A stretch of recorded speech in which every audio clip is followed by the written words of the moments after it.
Hi everyone, हमारा next topic है वृद्धि और विकास में वृद्धि और विकास के सिद्धांत।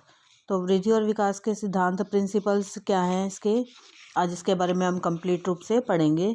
तो वृद्धि और विकास की क्रिया के जो है फलस्वरूप व्यक्ति में आने वाले परिवर्तन और जो है तयशुदा जो सिद्धांत हैं जो दिए गए हैं के अंतर्गत आते हैं।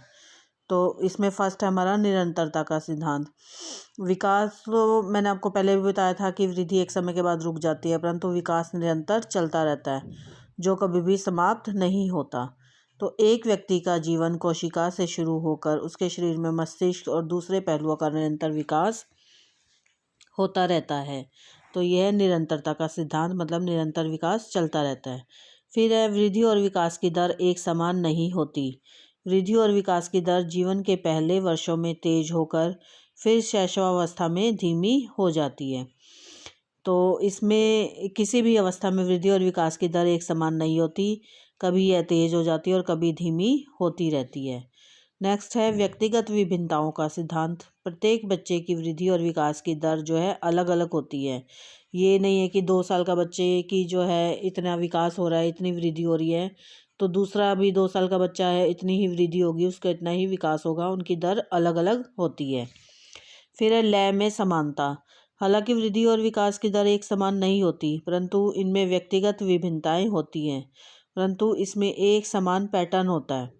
जैसे सभी व्यक्ति सिर से नीचे की ओर बढ़ते हैं, विकास जो होता है सिर से नीचे की ओर होता है।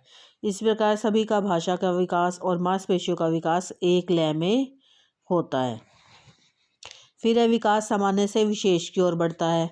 विकास के प्रत्येक पहलू में विशेष क्रिया से पूर्व सामान्य क्रिया होती है। उदाहरणतः जब बच्चा रोता है तो उसका पूरा शरीर हिलता है। वृद्धि के साथ यह रोना सिर्फ गले तक या आंखों तक ही सीमित रहता है।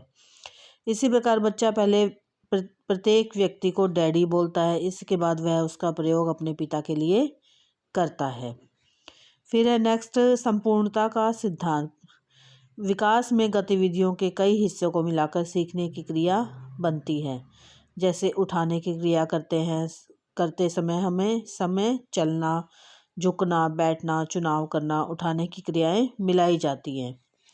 फिर संबद्धता का सिद्धांत जो है इसमें इंटरलेशन वृद्धि और विकास के विभिन्न पहलू जैसे शारीरिक, मानसिक, सामाजिक एक दूसरे से संबंधित और एक दूसरे पर निर्भर होती हैं। एक पहलू का विकास दूसरे पहलू के विकास को प्रभावित करता है। जैसे एक उदाहरण लेते हैं कि हम जिस बच्चे का पूरा शारीरिक विकास नहीं होता वह संवेगात्मक और बौद्धिक विकास से भी पिछड़ा रहता है। तो ये एक जो विकास हैं सभी एक दूसरे से संबंधित होते हैं। फिर इसमें है हमारा विकास की भविष्यवाणी हो सकती है। विकास की भविष्यवाणी बच्चे की विकास की दर को देखकर यह अंदाजा लगाया जा सकता है कि वह कितना वयस्क होगा। जैसे बालक की कलाई की एक्सरे के द्वारा उसके द्वारा प्राप्त की जाने वाली लंबाई का पता चल जाता है। इसी प्रकार उसकी मानसिक योग्यता देखकर यह पता चल जाता है कि उसका मानसिक विकास कितना होगा। फिर विकास की दिशा का सिद्धांत। विकास की दर सिर से पैर की ओर होता है। जो विकास होता है सिर से पैर की ओर होता है। ये प्रोक्सडीमो का सिद्धांत है। जैसे बालक पहले सिर संभालता है फिर पाँव, जिन पर वह खड़े होना सीखता है।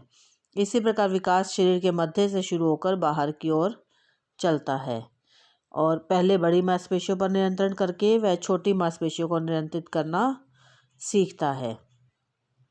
फिर है इसमें लास्ट हमारा वृद्धि और विकास पर आनुवंशिक और वातावरण का प्रभाव पड़ता है। तो आनुवंशिकता जो होती है जो हमें अपने पेरेंट्स से मिलती है जिसको हम हेरिडिटी बोलते हैं, और वातावरण मतलब एनवायरनमेंट। वृद्धि और विकास पर आनुवंशिकता और वातावरण दोनों का प्रभाव पड़ता है। इसके बच्चों में विकास उचित प्रकार से न होने के जो है कई कारण हो सकते हैं। जैसे आनुवंशिकता का कारण जैसे बच्चे का मंदबुद्धि होना, अंग ठीक न होना, और वातावरण में जो है घर में झगड़े होना, आर्थिक तंगी होना, अज्ञानता होना, शिक्षा की कमी होना, माता पिता का प्यार, ध्यान व देख रेख प्राप्त न होना, बच्चे को उचित निर्देश न मिलना, बच्चों में उचित रुचि के विरुद्ध कार्य करवाया जाना, जैसे किसी विशेष विषय में रुचि न होने के बावजूद उसे उस विषय के लिए प्रेरित करना, खेल में रुचि होने के बावजूद उसे खेलने न देना। तो ये बच्चों में विकास उचित प्रकार से न होने के कारण है। तो ये टॉपिक जो है हमारा कंप्लीट होता है, वृद्धि और विकास के सिद्धांत।